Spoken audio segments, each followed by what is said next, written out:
Hello, I'm Stone Labrandy, the lead designer on SimCity. I'm excited about this game, and I want to give you an early inside look and talk about what makes this SimCity special. The team is still hard at work, and the game is only going to get better as we get closer to the ship date. SimCity is a game about endless choices. Ultimately, you can do whatever you want. You can focus on growing your population, increasing your wealth, and even building a city that looks like your hometown. Whatever your motivation, you have the power to experiment with a number of different strategies. How you choose to play will influence your city, the neighboring cities, and the lives of all the Sims across the region. When you start a new game, you can pick any location in the region. One of the new ways to play SimCity is to specialize with a big business and give your city a unique role. If I wanted to build an industrial city, I might pick this area near the water so that I could have access to large cargo ships. But I'm a gambler and I want to build a casino city. So I'm going to start in this area because these train tracks will bring in more tourists. Before I can build casinos, I need to establish basic city infrastructure. The first step is to connect to the outside world. This is how construction trucks, moving vans, and tourists will enter my city. There are many different road sizes to choose from. I'm going to make the connection with a wide avenue because I expect a lot of traffic on this road. Off to the side, I'll draw a smaller 4-lane street for city infrastructure buildings. Over here, I'll draw another road for residential housing. In the zone palette, there are 3 different zone types: residential, commercial, and industrial. I'll start by zoning a residential area where I want my houses to appear. I just paint along the roads like this. The surveyors will prepare the lots and get everything ready for the construction trucks. The workmen arrive and start building houses. To speed things up, I'll be skipping ahead in time throughout the video. Here come my new Sims. Getting them into my town is easy. The trick is getting them to stay. All Sims need 2 things: money and happiness. I'll start with the money first. Sims need jobs in order to make money. A simple way to create jobs is to build some factories. Factories also generate tax revenue, which will help me pay my city's bills. I zone for industrial just like I did for residential. I'm only going to zone a small area here because I don't want too many factories. They're pretty dirty and they won't help me attract tourists. Every Sim in this game has a personal agenda. We can see what this Sim's up to by clicking on him and following him around. Looks like this guy's anxious to get to his new job. Oh good, looks like he found one. I also need to keep my Sims happy. Once they get their paychecks, they'll try to spend their hard-earned money to buy happiness. Unfortunately, my city doesn't have any stores yet. I'm going to fix that by placing some commercial zones along this main strip to make it easier for the Sims to shop on their way to and from work. I want to zone for a lot of commercial buildings. Not only can my Sims shop here, but the commercial buildings are also going to attract tourists, which will benefit the casinos I'm going to build later. You can see by this flashing red icon that the Sims are asking for electricity. If I don't give them power, the city can't function properly. I'm going to take care of that by placing a wind power plant right over here. Wind power is great for a small town. It's cheap, it's clean, but unfortunately, it doesn't generate a large amount of electricity. As my town grows, I might need to build a bigger power plant or make a deal with a neighboring city to get some power. As the sun goes down and the first day comes to an end, you can see the building lights coming on now. By turning on the electricity data layer, you can actually see the power flowing along the roads. As the buildings receive power, the Zots disappear one by one, and now my city's ready for the night. Okay, the sun has come up and I'm ready to start a new day. Today I'm going to work on more of the basic infrastructure that will keep my Sims healthy, happy, and productive. When my Sims need something, they don't keep it a secret. This flashing icon tells me that my buildings aren't getting any water. Let me take care of that now by placing a water tower. Before I do that, I need to see how much water is available. This data layer gives me an X-ray view of the water table. The darker the blue, the more water is available to pump. There's a large amount of water over here, so this is a perfect spot for me to place the water tower. All buildings must be placed along roads. I don't expect too much traffic out here, so I'm going to draw a cheap 2-lane road to the aquifer. The water flows along the roads just like power does. There's no need for me to construct a separate pipe network. Alright, looks like the water problem's solved. Whenever the Sims use water, they immediately convert it into sewage. In this view, you can see that the sewage is starting to build up in the pipes. If I don't take care of this problem soon, it's going to get converted into ground pollution, which creates sickness and lowers the land value. The quickest and cheapest way for me to deal with this problem is just to dump it all into a corner of the town and hope that my Sims don't notice. I'll draw a new road out into this forest and place my sewage pipe over here. Problem solved. In addition to sewage, Sims will also generate garbage. My town is still young, so I don't have a garbage problem yet. But since I'm already polluting this corner of my town, I might as well place my dump here too. It's important to make sure that you keep your garbage and sewage away from your water supply. If the ground pollution gets into the pipes, your entire city could get sick. Garbage trucks will drive around town, picking up garbage cans and dumpsters. When a truck gets full, it'll return to the dump and unload. Eventually, the dump is going to fill up, and then I'll either have to expand it or start burning the garbage. But that's a problem for another day.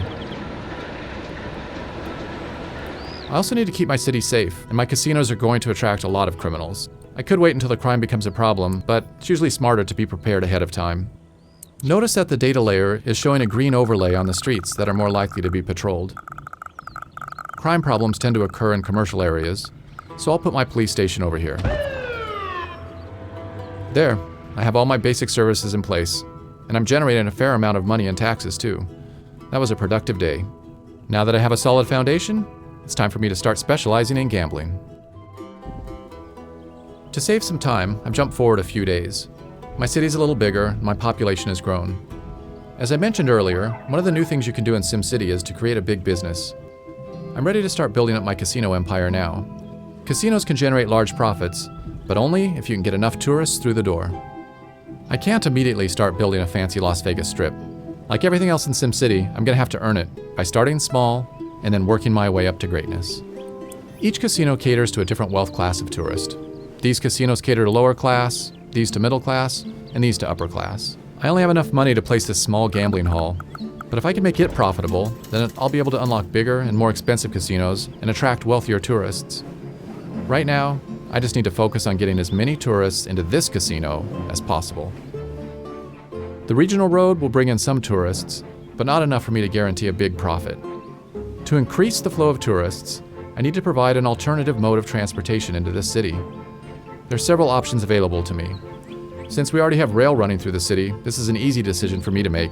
I'm gonna go with trains. I'll place my train station here to provide tourists easy access to my gambling hall. Tourists will go to any commercial building in my city, but I want to encourage them to gamble, not spend their money on souvenirs and restaurants. Now, I need to connect my station up to the main rail line. This is similar to how I draw a road.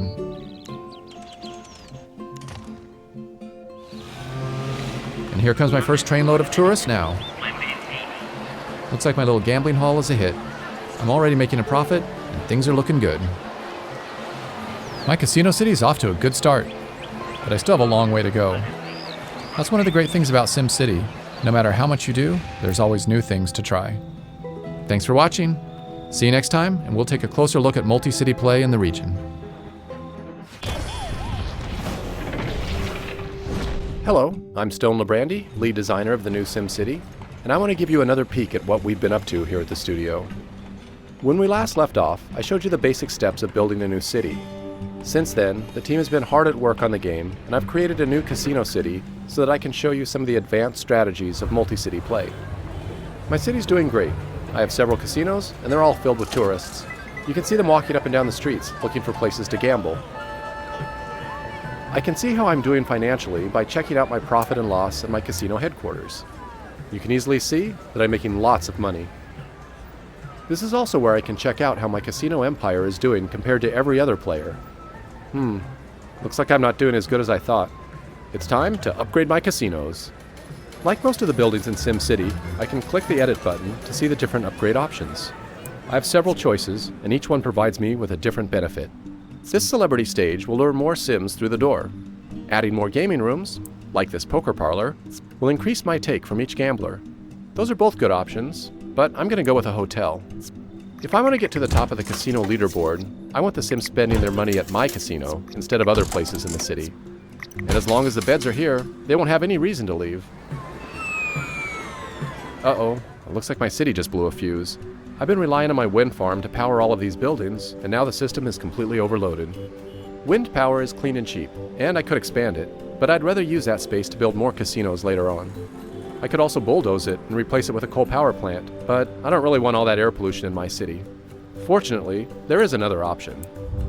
Out in the region, there's plenty of room to expand. Each one of these squares is a place where a new city could start. I can claim a few for myself, claim them all, or I can invite some friends in to join me. Right now, I'm going to claim this spot for myself. This will be a perfect place to build a power plant where the tourists won't even see it.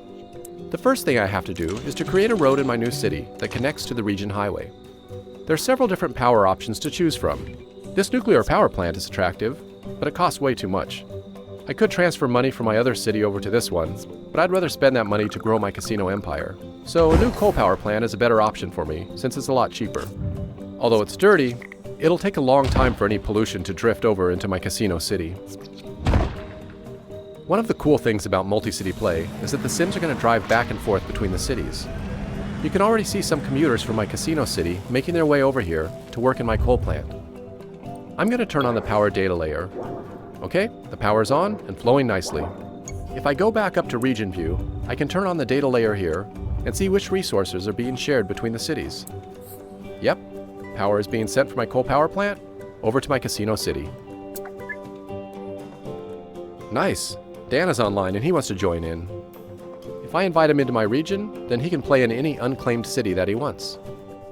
I'm going to abandon my coal power city and let him take charge of it so that I can focus on my casino city. Dan can decide what kind of city he wants to build. Okay, now let's go back to my casino city. Alright, the power's back on, and my casinos are making money again. Some of that money's going straight to Dan to pay for this power. Dan can use the money to build out his city, so we're both going to benefit from the deal. One of the problems with casinos, they attract a lot of criminals. I can easily see there's a problem because of all this graffiti on these buildings. If I want to see some more detailed information, I can turn on the crime data layer. Whoa, this is worse than I thought. These big red blobs, they show me all the recent crime activity. My one little police station can't keep up with all this crime. If I don't take care of this problem soon, the criminals will cross the border into Dan City and cause trouble there too. I think I'm gonna need a larger police station. I could place it out here on the edge of the city, but it's best to keep it closer to the casinos, near the worst crime zones. Since Dan is sending me plenty of power, I'm not going to be needing this wind farm anymore. I'm just going to bulldoze it and make some more room. Alright, here we go. This police precinct has a lot of options. I'm going to start with this radio tower here to help the police respond quicker. Then I'm going to add this helicopter to increase the patrol radius. This is all really expensive to maintain, but it's going to make a big difference by suppressing crime in a large area. The police will also travel to neighboring cities and patrol there too. Aw, this is great. Dan just finished building a fire station. That's going to be helpful, since I never bothered to build one of my own. Multi-city play means that his fire trucks will come to the rescue if there's ever a fire in my city. I think I'm going to test this out. You know, it wouldn't be SimCity without the disasters. I've chosen to turn off random disasters in my casino city, but I still have the option to trigger them at will. If you're like me, destroying a city can be as much fun as building it. Let's see if this will start a fire.